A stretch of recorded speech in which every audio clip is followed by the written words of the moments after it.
and pour. I'll be all you need and more. Because when the sunshine, we shine together. Told you I'll be here forever. Said I'll always be your friend. Took an oath, I'ma stick it out till the end. Assalamualaikum warahmatullahi wabarakatuh. Hari ini saya akan membahas tentang audit laporan keuangan dan laporan audit. Audit laporan keuangan merupakan jenis audit yang paling sering dilakukan oleh auditor independen. Hal ini menyebabkan audit laporan keuangan dapat meningkatkan kepercayaan para pemakai laporan keuangan yang dihasilkan oleh perusahaan. Laporan keuangan yang berguna bagi pembuat keputusan adalah laporan keuangan yang berkualitas. Ada 4 alasan yang dapat menjawab pertanyaan mengapa audit atas laporan keuangan diperlukan. 1. Perbedaan kepentingan. 2. Konsekuensi. 3. Kompleksitas. 4. Keterbatasan akses. 1. Perbedaan kepentingan. Perbedaan kepentingan yang dapat menimbulkan konflik antara manajemen sebagai pembuat dan penyaji laporan keuangan dengan para pemakai laporan keuangan. Untuk itu, manajemen berusaha agar laporan keuangan perusahaan yang dipimpinnya memperlihatkan kinerja yang baik. 2. Konsekuensi. Laporan keuangan merupakan informasi yang sangat penting bagi pemakai. Mereka menginginkan agar laporan keuangan berisi sebanyak mungkin informasi yang relevan untuk pengambilan keputusan. 3. Kompleksitas. Dunia bisnis yang selalu berkembang pesat mengakibatkan kesalahan akuntansi dan proses penyajian laporan keuangan semakin kompleks. Peningkatan kompleksitas ini mengakibatkan semakin tinggi risiko kesalahan interpretasi dan penyajian laporan keuangan. 4. Keterbatasan akses. Pemakai laporan keuangan pada umumnya keterbatasan akses terhadap data akuntansi. Ada jarak antara pemakai dengan aktivitas perusahaan yang mengeluarkan laporan keuangan. 2. Manfaat ekonomis audit. A. Meningkatkan kredibilitas. B. Meningkatkan efisiensi dan kejujuran. C. Meningkatkan efisiensi operasional perusahaan. D. Mendorong efisiensi pasokan. 3. Manfaat audit dari sisi pengawasan. Sofyan Sapri Harahap mengemukakan manfaat audit dari sisi pengawasan sebagai berikut. A. Preventive control. Tenaga akuntansi akan bekerja lebih hati-hati dan akurat bila mereka menyadari akan diaudit. B. Detektif control. Suatu penyimpangan atau masalah yang terjadi lazimnya akan dapat diketahui dan dikoreksi melalui proses audit. C. Reporting control. Setiap kesalahan perhitungan, penyajian dan pengungkapan yang tidak dikoreksi dalam keuangan akan disebutkan dalam pemeriksaan.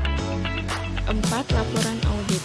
Laporan audit bentuk baku memuat suatu pernyataan auditor independen bahwa laporan keuangan menyajikan secara wajar dalam semua hal yang material, posisi keuangan suatu satuan usaha, hasil usaha dan aruskas sesuai dengan prinsip akuntansi yang berlaku umum. Unsur pokok laporan audit bentuk baku adalah sebagai berikut. Judul laporan yang berbunyi laporan auditor independen. Pencantuman kata independen memastikan untuk lebih menegaskan posisi auditor sebagai pihak yang independen. Yang kedua, pihak kepada siapa laporan audit tersebut ditujukan. Laporan audit biasanya dialamatkan kepada para pemegang saham untuk mempertegaskan bahwa auditor independen terhadap manajemen perusahaan dan dewan komisaris. Yang ketiga, paragraf pengantar. Suatu pernyataan bahwa mengenai laporan keuangan apa saja yang telah diaudit. Laporan audit baku yang baru tidak memuat laporan posisi keuangan melainkan laporan arus kas. Hal ini dilakukan karena laporan arus kas tidak dapat direkayasa oleh manajemen. Di samping itu, laporan arus kas mempunyai kualitas relevansi yang tinggi. Suatu pernyataan auditor bahwa manajemen perusahaan bertanggung jawab atas kewajaran laporan keuangan, sedangkan auditor bertanggung jawab atas pendapat kewajaran yang dinyatakannya atas laporan keuangan tersebut berdasar atas audit. Yang keempat, suatu pernyataan bahwa audit yang telah dilaksanakan meliputi: pertama, pemeriksaan terhadap bukti-bukti yang mendukung jumlah dan pengungkapan dalam laporan keuangan berdasar pengujian.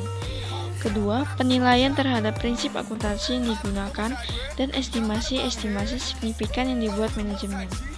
3. Penilaian terhadap penyajian laporan keuangan secara keseluruhan. Yang kelima, paragraf pendapat. Suatu pernyataan pendapat auditor bahwa laporan keuangan yang disebutkan dalam paragraf pengantar menyajikan secara wajar dalam semua hal yang material, posisi keuangan perusahaan pada tanggal neraca dan hasil usaha, serta arus kas untuk periode yang berakhir pada tanggal tersebut sesuai dengan prinsip akuntansi yang berlaku umum. Yang keenam, tanda tangan auditor, nama dan nomor register negara auditor. Yang terakhir, tanggal yang dicantumkan adalah tanggal diselesaikannya pekerjaan lapangan. 5. Jenis-jenis pendapat auditor. Yang pertama, pendapat wajar tanpa pengecualian. Pendapat wajar tanpa pengecualian dapat diberikan auditor apabila audit telah dilaksanakan atau diselesaikan sesuai dengan standar auditing, penyajian laporan keuangan sesuai dengan prinsip akuntansi yang berlaku umum, dan tidak terdapat kondisi atau keadaan tertentu yang memerlukan penjelasan. Yang kedua, pendapat wajar tanpa pengecualian dengan bahasa penjelasan yang ditambahkan dalam laporan audit untuk baku. Pendapat ini diberikan apabila audit telah dilaksanakan atau diselesaikan sesuai dengan prinsip akuntansi yang berlaku umum, tapi terdapat keadaan atau kondisi tertentu yang memerlukan bahasa penjelasan. Yang ketiga, pendapat wajar dengan pengecualian.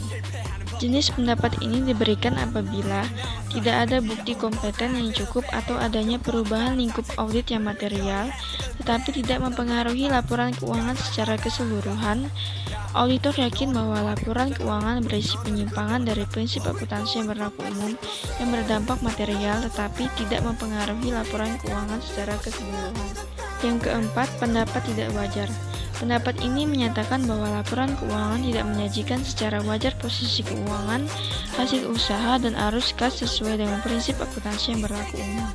Yang kelima, pernyataan tidak memberikan pendapat. Pernyataan auditor untuk tidak memberikan pendapat ini layak diberikan apabila ada pembatasan lingkup audit yang sangat material, baik oleh klien maupun karena kondisi tertentu. Yang kedua, auditor tidak independen terhadap klien. 6. Pendapat tidak penuh. Pendapat tidak penuh adalah pendapat atas unsur tertentu dalam laporan keuangan.